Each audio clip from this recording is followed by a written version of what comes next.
we are going to see the ECG changes in COVID.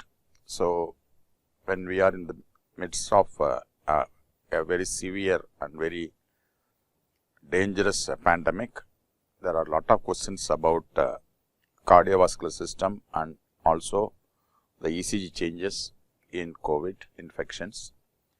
Not only to diagnose a cardiovascular disease, but also the drugs we use, some of the drugs we use in COVID also can produce significant ECG changes. So, it may be, the ECG may be useful to diagnose many cardiac involvements in COVID as well as the effect of drug treatment in COVID. So, before we start this topic, we have to pay tribute to this man, who is William Einthoven, was born on May 21st, 1860 and gave us the most cost-effective investigation in the world, that is electrocardiogram, and he recorded the first human electrocardiogram in 1903, and you know this is his first ECG machine.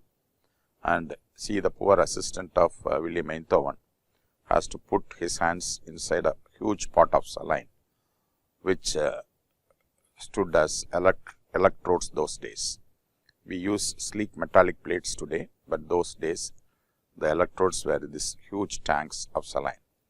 So, in this way we have come a long way in the understanding and the recording of electrocardiogram, and this is the most cost-effective information in the world. So, this is my plan of talk. First, we will see what is the effect of COVID on cardiovascular system. So, as you know, the COVID virus, SARS-CoV-2 enters into the cell through angiotensin converting enzyme receptor 2.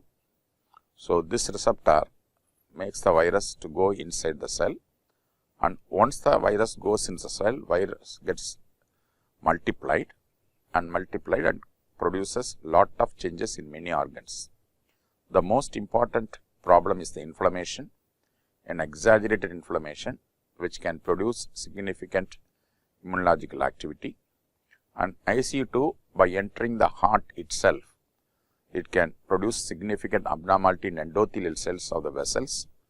It can also produce significant abnormality in the macrovessels as well as in the microvessels by this endothelium, because endothelium lines both macrovessels and microvessels. So, we can have a significant problem in the macrovessels as well as in the microvessels.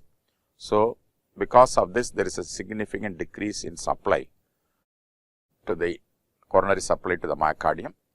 In addition to that, what happens is this endothelial dysfunction can also produce macrovascular dysfunction, which can produce an acute coronary syndrome.